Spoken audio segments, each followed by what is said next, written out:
¿Qué tal? Bienvenidos a este segundo video de la jornada a 10 días de la esperada trilogía entre Canelo Álvarez y Gennady Golovkin. Es muy poco lo que se sabe sobre los pormenores internos de esta pelea. Es decir, solo sabemos que Golovkin subirá de 160 a 168 libras para desafiar a Canelo, que defenderá sus 4 títulos de campeón supermediano. No sabemos, no obstante, si defenderá también su condición de peleador franquicia, algo sobre lo cual no hay nada claro en esa reglamentación extraña de la condición que el Consejo Mundial de Boxeo inventó para proteger precisamente a Canelo. No obstante, sí sabemos que Canelo, si pierde, será una verdadera catástrofe para su carrera. Se supone entonces que, como alguna vez lo declaró Eddie Reynoso, habrán tratado de encontrar ventajas a la hora de los contratos que les permitan mayores posibilidades de victoria. También sabemos que incluso ganando, el panorama no luce saludable para Saúl Canelo Álvarez. Él está obligado a ganar. Hacerlo no le va a mejorar la imagen. Y peor que eso, el presidente del Consejo Mundial de Boxeo, Mauricio Sulaimán, dejó caer en estos días que en la próxima convención deberán revisar si corresponde la mandatoria de Canelo contra David Benavides. No luce camino de rosas el panorama para Canelo, pero ¿se han parado ustedes a pensar que para los fanáticos tampoco luce muy claro el escenario? Si no lo han notado, lo veremos ahora, tratando de iluminar las claves oscuras de Canelo Golovkin número 3.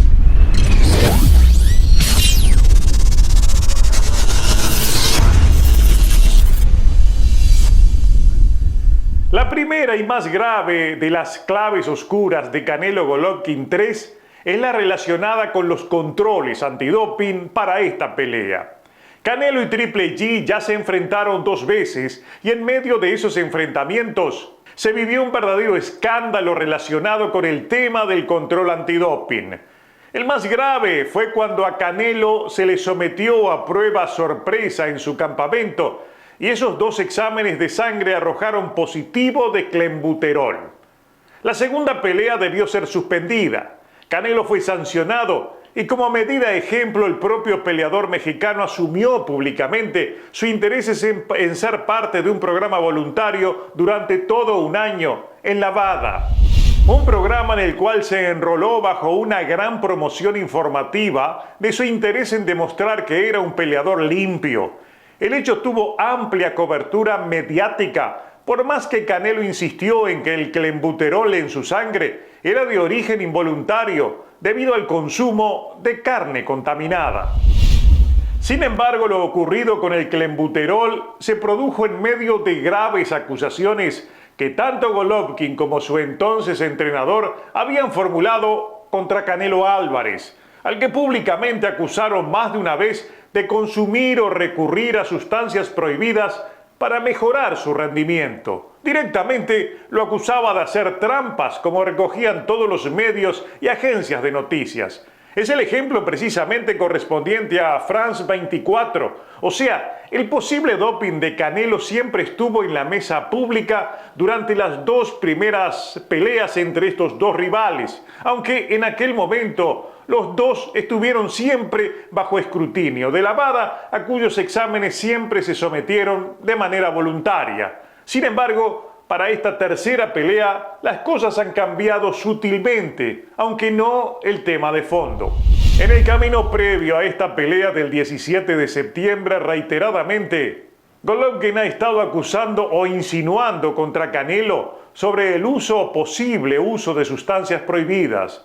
La insinuación es aún más grave porque el kazajo, como lo documentan cientos de publicaciones, fácilmente ubicables en la web a través del buscador de Google, deja entrever que esa fue una práctica anterior, pero también sería una práctica actual. El tema es realmente grave porque nadie se hace cargo de esas denuncias en un país como Estados Unidos, donde hay leyes severas contra el dopaje o contra la difamación en caso las denuncias de Golovkin no tuvieran sustento. La Comisión Atlética de Nevada no toma cartas en el asunto. Los organismos involucrados mantienen silencio. Y lo peor del caso es que la WADA, que tuvo tanta participación en las dos peleas anteriores, en esta oportunidad no solo mantiene silencio, no muestra ninguna información o documento sobre posibles controles o falta de controles a Golovkin y a Canelo Álvarez. Basta una búsqueda en su página web donde publica la bienvenida a todos los pugilistas que se incorporan a las pruebas voluntarias para constatar que Canelo o Triple G no aparecen por ningún lado. Tampoco se ha visto alguna información o dato asociado a esta pelea en su cuenta oficial de Twitter. Y esto es muy grave si tenemos en cuenta de que luego de haberse involucrado un integrante del Team Canelo como Oscar Valdés, a quien se le detectó fentermina en una prueba antidoping, la WADA rompió su armónica relación con el Consejo Mundial de Boxeo y divulgó un comunicado con acusaciones muy graves sobre la falta de controles al uso de terapias genéticas prohibidas e indetectables, como por ejemplo el EPO o el uso de hormona del crecimiento humano. Está claro entonces que la primera clave oscura en esta pelea sobre el control antidoping tiene razones para ser oscura. Es más lo que no se sabe que aquello que se sabe en este tema. Y si esta clave es importante por lo que pueda suceder en la pelea del 17 de septiembre, también es importante la falta de reacción de la Comisión Atlética de Nevada a la designación de dos jueces y un referee acostumbrados a estar controlando las peleas de Canelo y cuya confianza está bajo controversia. Se trata de David Moretti de Nevada y Steve Weinfeld de Nueva York, jueces designados para la pelea, junto a David Sutherland de Oklahoma. Este último será la primera vez que integra la terna, pero los dos primeros son viejos conocidos, diríamos demasiado conocidos de Canelo, así como el referee Russell Mora, que será el tercer hombre del cuadrilátero en una pelea de Canelo por tercera vez consecutiva. Este episodio ha provocado molestias, reclamos y quejas de la mayoría de los fanáticos, así como en días anteriores el propio presidente de la Asociación Mundial de Boxeo nos había hablado de la molestia instalada en los propios organismos por esa práctica de aprobar los mismos jueces para todas las peleas, nombrando incluso a esos dos, Moretti y Weinfeld, como parte del corporativo permanente.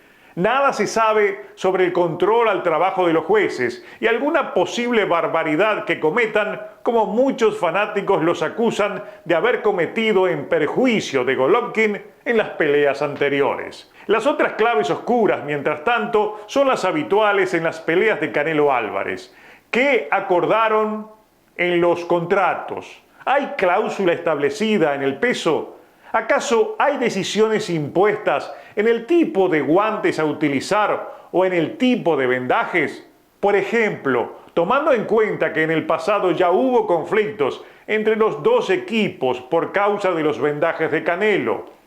Es obvio entonces que por más que esta pelea ocurra fuera de tiempo, por más que Canelo suba como amplio favorito y nadie sepa hasta la hora de la pelea si Golovkin sube por el cheque y tanto le da ganar o perder, las reglas de esta pelea no son claras, o mejor dicho, son desconocidas, alimentan las suspicacias y justifican las claves oscuras, especialmente la que tiene que ver con la WADA. ¿Controla o no controla nada? Esa es la gran pregunta, e infelizmente no tenemos la respuesta.